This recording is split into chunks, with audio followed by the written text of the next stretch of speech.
On se retrouve dans le premier épisode de Cash. Donc on se retrouve avec Emmanuel. Donc merci à lui d'avoir accepté l'invitation pour ce podcast évidemment. Donc enchanté. Merci à toi. Donc est-ce que tu pourrais te présenter aux personnes qui ne te connaissent pas? Donc présente-toi.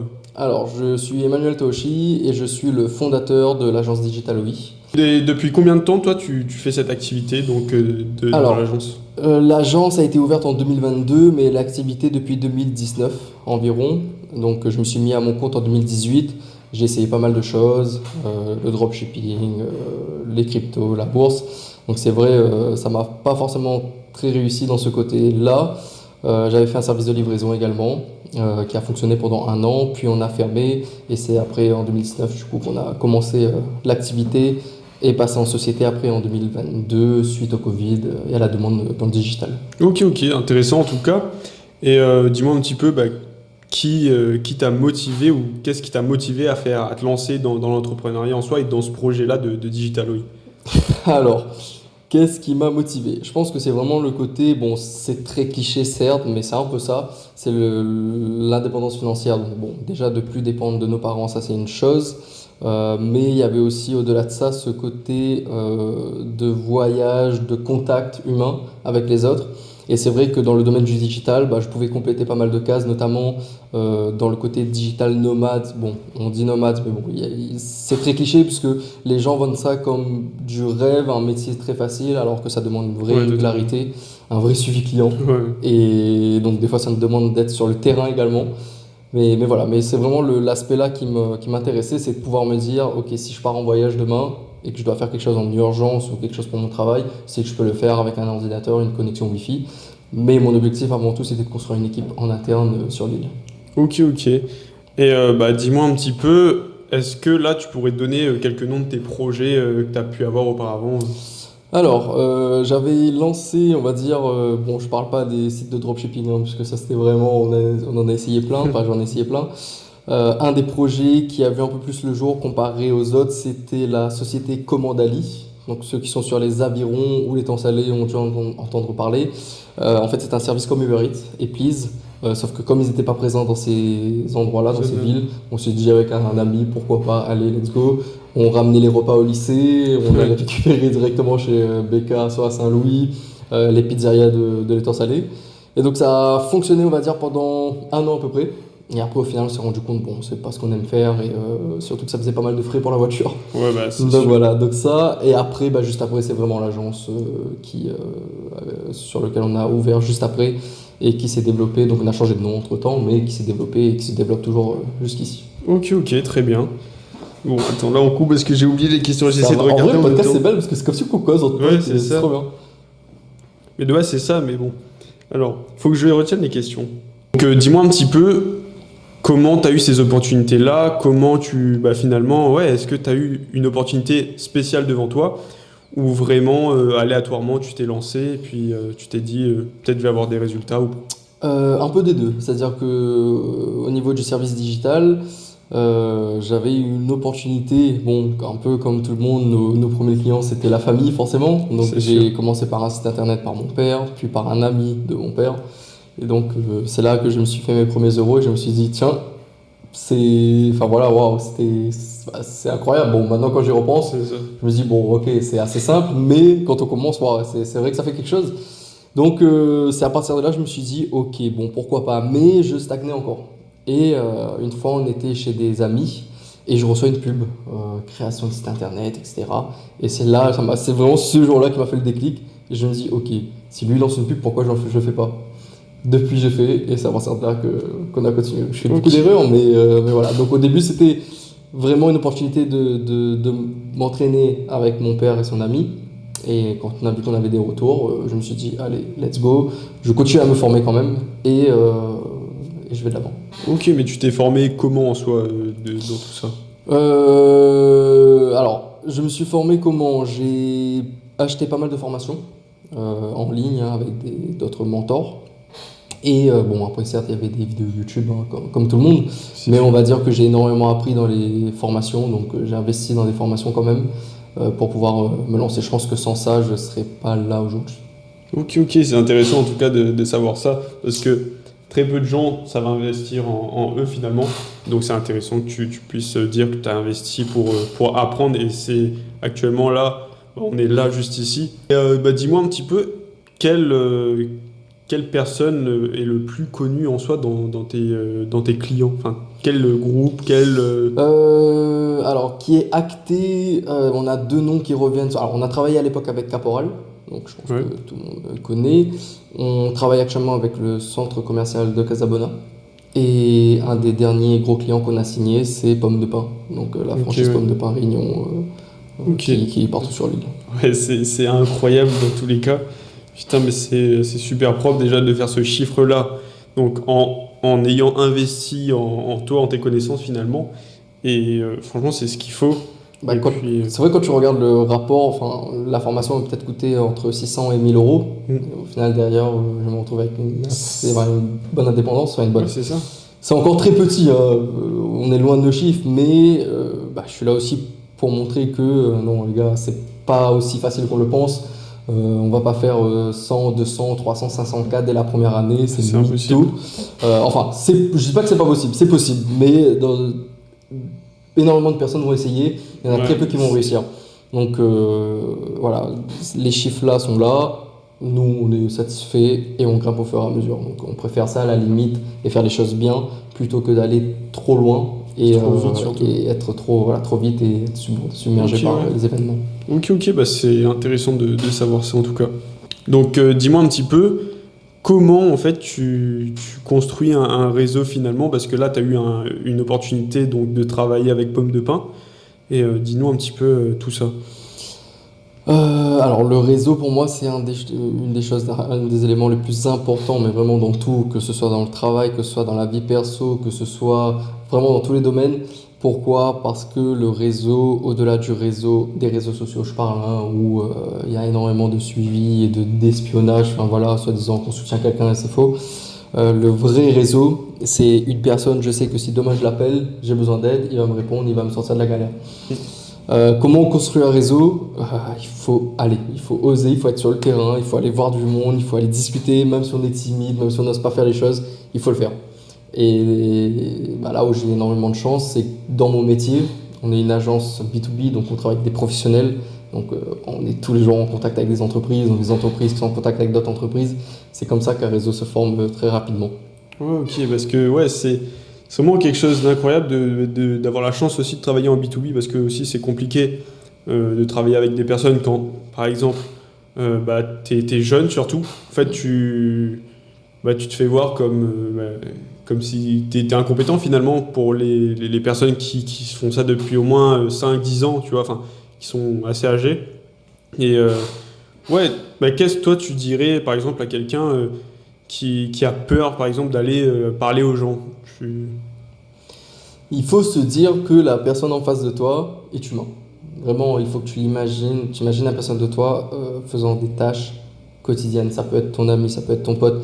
Bon, certes, il y a une forme de respect derrière, parce qu'on ne connaît pas la personne, donc C'est on sûr. va vous voyer, on va le traiter avec respect, bon, comme tout le monde. Mais il faut, pour moi, tu couperas, j'ai oublié la question, je Ouais. pense que c'est dans mon délire. C'était quoi la question déjà? Genre comment la personne, genre qu'est-ce que tu dirais à une personne qui a peur? Ah oui, il y a peur. Et donc, il faut faire, voilà, que ce soit des formations ou des ateliers, hein, des fois ça coûte rien, mais des fois il y a des organismes qui organisent des séminaires ou des ateliers rencontres pour rencontrer du monde. Il faut y aller. Donc pour ceux qui sont un peu plus réticents, il y a autre chose, c'est commencer devant une caméra, comme ça, et commencer à parler. Donc à la limite, s'ils se sentent moins observés, mais ils verront que s'ils font les choses bien, ils auront des retours très positifs, et ça va les motiver derrière à aller plus loin. Ouais, c'est sûr. En tout cas, donc dis-moi aussi, parce que les gens, tu vois, il manque juste un déclic, une chose, parce que je sais que des gens sont comme ça, donc dont mon associé. Donc il a été comme ça, donc il a fallu aussi un déclic qui trouve un business par exemple et qui puisse se développer en fait. Et puis pour se construire un réseau finalement. Et toi, qu'est-ce que tu dirais vraiment à quelqu'un qui lui a peur de se lancer par exemple dans une formation Mhm. et qui veut pas en fait se lancer par peur du jugement ou Ouais, je quelque chose comprends. comme ça? En fait, alors déjà, pour revenir sur le déclic, chaque personne a un déclic différent. Vraiment, ça peut être en termes financiers, ça peut être un problème avec sa famille, ça peut être un problème personnel. Chacun aura son déclic. Certes, il faudrait le trouver. Si on arrive à passer à l'action sans ce déclic-là, tant mieux. Maintenant, si on n'arrive pas et qu'on a peur, il y a des choses qui fait dans la vie que, grâce à un événement qui est plus ou moins positif ou des fois très négatif, hein, il faut surtout voir aussi la chose comme ça, dans les moments difficiles.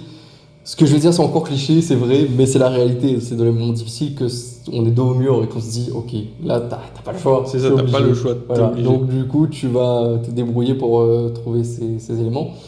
Donc, il faut. Après, ouais, les formations, ça peut être utile. Donc, au niveau de la formation, c'est vrai que de nos jours sur Internet, on essaye de tout nous vendre par toutes les formations. Mais faites un point quand même. Vous prenez les 10 dernières années, faites un point entre ceux qui critiquaient les formations et ceux qui sont quand même passés à l'action. Certes, entre ceux qui sont passés à l'action et le résultat final, il y a une différence, mais entre ceux qui ont critiqué là où ils en sont maintenant, il y en a qui n'ont pas du tout bougé. Donc, c'est l'investissement sur soi. Donc, si on n'est pas capable d'investir son temps, d'investir son argent, ça peut arriver que des gens n'ont pas forcément les moyens de mettre, donc il existe des aides ou autres, se former différemment, gratuitement ou alors en échange de bons procédés avec un partenaire. Hein. Ça, il y a énormément aussi qui ne proposent pas forcément, mais il y en a qui sont très ouverts à ça. Mais il faut se former sur soi et c'est en faisant comme ça qu'on va pouvoir évoluer, que ce soit formation financière, d'éloquence, de relationnel. Voilà. Totalement. Tant qu'on évolue en compétences, pour moi, c'est que du bénéfice. Ouais, je suis totalement d'accord avec toi de toute façon là-dessus. Et donc là, j'ai une question en particulier. Donc, qu'est-ce que tu prévois pour l'année 2025 là, vu qu'on est sur notre Q4, donc la dernière saison de l'année. Donc, qu'est-ce que tu prévois pour 2025 finalement? Déjà une nouvelle que je peux donner que j'avais pas encore donnée, c'est qu'on a accueilli un nouvel associé et qui va avoir son rôle dans les futures années de l'agence. Pour l'instant, je ne peux pas encore le dire tant que il manque encore quelques démarches. On va dire d'ici un mois ou deux, ça devrait être ok. Mais à partir de 2025, tout changera, c'est-à-dire qu'on aura la chance, mais on aura aussi autre chose. Je pense qu'on va essayer de tout booster en termes de notoriété. Mais pas mal de choses vont changer, que ce soit en termes d'activité et aussi en termes de quotidien, du moins mon quotidien en tant que gérant de l'agence. Mais voilà, on essaye toujours de s'étendre. Bon, il y a forcément le côté rapporter de meilleurs contrats, des plus grosses enseignes, des plus grosses marques, c'est le mieux. Mais le plus gros changement est à venir. Et je pense que d'ici un mois ou deux, si on se revoit, je pourrais donner l'information. Ok, pas de souci. De toute façon, tout sera tenu au courant d'ici là, je pense. Et puis, est-ce que tu aurais des conseils à donner, par exemple, aux personnes là qui nous regardent et qui, comme je t'ai dit tout à l'heure, hein, vraiment ont peur d'investir leur argent parce que c'est vraiment tabou en fait, c'est que ils ont peur d'investir par exemple 100 ou 50 euros, même ils ont peur d'investir 50 euros parce que je comprends pas. En fait, c'est comme s'ils allaient à l'école, tu vois, moi, de mon point de vue à moi, et ils vont à l'école où ils payent une formation, genre, tu vois, les cours privés, tu vois, et pour apprendre un métier, et finalement investir en leur connaissance, du coup, qui est aussi accessible, mais d'une autre manière, donc en ligne, c'est compliqué pour eux, tu vois, genre, je comprends pas cette optique-là. C'est vrai qu'on est dans un monde où, comme je l'ai dit tout à l'heure, on essaye de tout nous vendre, donc forcément, à partir de là, on se met tous une barrière. Ça, c'est vrai, je l'avais même, moi, je l'avais. Mais c'est vrai, comme tu dis, 50 euros, 100 euros, bon, il y a des formations qui se vendent beaucoup plus, mais 50 euros, c'est quoi? Certes, il y en a, c'est beaucoup, mais c'est peut-être, allez, il suffit de j'ai plus mon mot, désolé. Il suffit, c'est quel mot, putain, comment ça s'appelle ça? Quand tu te prives, conséquences, non, des concessions. Oui. Et donc, il faut faire des concessions, justement. C'est quitte à prendre une ou deux journées de travail avec quelqu'un qui te paye. Voilà. Il faut que tu sois prêt à mettre cet argent dans la connaissance que tu veux. Si moi, je commence à compter le nombre de projets que j'essaie d'ouvrir par rapport au rapport qualité-prix et par rapport au temps investi, j'abandonnerai. Je pourrais montrer un jour, mais sur mon ordinateur, j'ai un dossier qui regroupe tous les projets que j'essaie de lancer. Il y en a plus de 20, 30. Et à chaque fois, c'était du temps accordé dessus. Mais rien. Rien. Ouais, mais en Ouais. fait, là, l'optique, c'est que bah, t'as quand même essayé, tu vois, t'as investi, t'as essayé, maintenant t'as les connaissances pour, même si t'as pu rater à ce moment-là, tu sais quand même de quoi, enfin, par exemple, je sais pas, je donne l'exemple du dropshipping, bah tu sais de quoi ça parle, tu sais comment lancer, tu sais comment créer un site web, bon, voilà, là, tu sais de toute manière créer un site web, mais pour quelqu'un qui achète cette formation-là, bah, il aura quand même ses connaissances au fond de lui, tu vois. Et c'est pour ça que les gens, en fait, ils pensent vraiment à l'argent en fait instantané. Par exemple, dans l'exemple du dropshipping que tu dis, c'est bête, mais on va te vendre par exemple une formation pour le drop. Mm. Il y en a énormément qui vont échouer. Ça va être critiqué. Mais là où les gens ne regardent pas, c'est ouais, mais la formation t'a appris quoi? À faire du drop? Pas que. Il t'a appris à monter un site, il t'a appris à installer des pixels, il t'a appris à lancer des pubs, il t'a appris à cibler. Tu vois, c'est vraiment le côté. C'est ce que la formation apporte au-delà de ce qui te promet, enfin, les promesses qu'ils te font pour la fin de formation. Certes, ils partent dans l'optique de vendre cette promesse, mais il faut aussi regarder derrière les compétences. Et par exemple, une des formations que j'avais investi au départ, c'était le dropshipping. J'ai pas réussi à faire du dropshipping, mais par contre, grâce à ça, j'arrive à monter un site. Je me suis formé par la suite, bien évidemment, hein. Oui. Pour monter une agence, il ne faut pas que forcément suivre des tutos simples. Je me suis formé également autrement et avec d'autres personnes, mais ça a été un élément déclencheur. Ok, bah de toute façon, genre, de toute manière, moi je pars dans la vision où, de toute façon, si tu travailles pas, bah t'as pas. Mhm. C'est exactement Genre, ça. dans tous les cas, c'est ça. Si eux travaillent pas en fait, et ils achètent des formations mais ils travaillent pas, en fait ils mettent la faute sur les formateurs ou même sur la formation en elle-même. Et en fait, après, ont une vision différente du business en ligne, des formations en ligne surtout. Et c'est ça qui gâche tout, parce que c'est même eux qui gâchent toute leur expérience finalement. Bah, le problème avec ça, c'est que on peut pas non plus en vouloir à ces gens. Pourquoi? Parce que bon, certes, il y a eu des arnaques, ça arrive. Mais ton métier, quelqu'un qui vend des formations, c'est son métier. Il faut qu'il fasse de la pub pour montrer ça. Un fruit et légumes, quelqu'un qui vend des fruits et légumes, il va faire une pub, il va montrer le fruit, il va montrer le légume, il va mettre le prix. C'est la même chose. C'est juste ça. que dans le milieu en ligne, bah, on va te vendre, c'est vrai, le côté c'est facile de faire de l'argent, prenez ma formation, vous allez C'est réussir. ça. C'est vraiment ce côté-là. Mais pour moi, il ne faut pas tout mettre dans le même panier, il faut analyser, il faut regarder c'est qui derrière, la personne, le formateur. Il y a des très beaux success stories, il y a des très bons formateurs. Et je pense qu'il faut faire sa propre analyse et aussi se faire confiance. Ouais, et faire aussi, ouais, comme tu as dit, le tri et se faire confiance aussi là-dessus. C'est quand même un investissement, ok, mais tu sais que tu as à gagner dans tous les cas, et puis c'est comme ça. Dans tous les cas, tu gagnes, puisque tu apprends des choses. Donc même si tu les loupes, c'est que de l'apprentissage. C'est ça. C'est que de l'apprentissage, tu repars jamais de zéro. Beaucoup disent, ouais, j'ai lancé ça, ça m'a pris, je me bêtise, 5 ans, 8 ans, j'ai tout perdu. Je pars de zéro. Oui et non.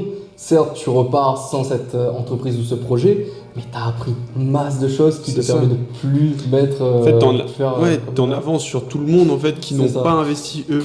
Et c'est Par ça exemple. l'avantage en fait. C'est ça. Mais ouais, et est-ce que tu aurais 2-3 petits conseils du coup à donner aux personnes Conseil, être passionné.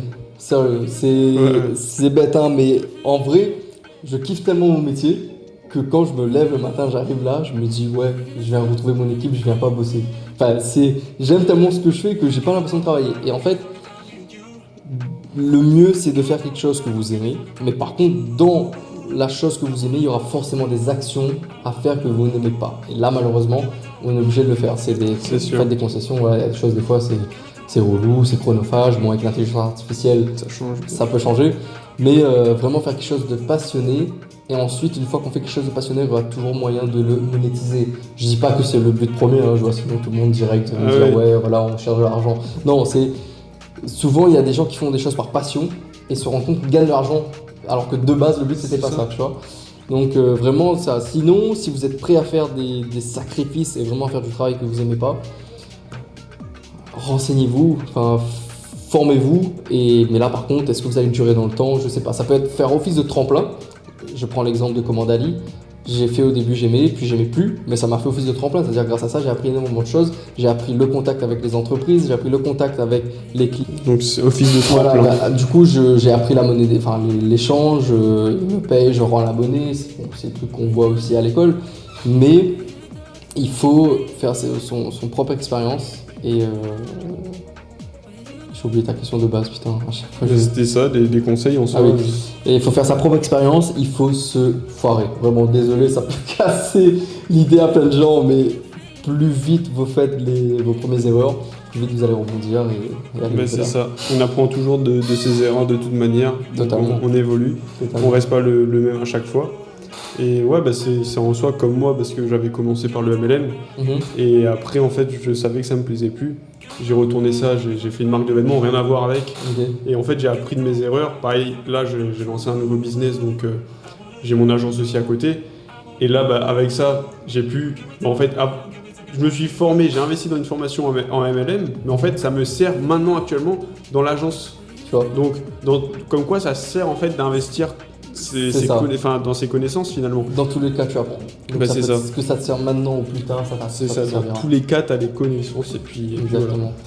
Mais ouais, mais c'est vrai que c'est un peu. Enfin voilà, c'est vrai qu'on vend ça très facilement, mais les gars, il n'y a pas de secret, c'est vraiment Ouais. ça.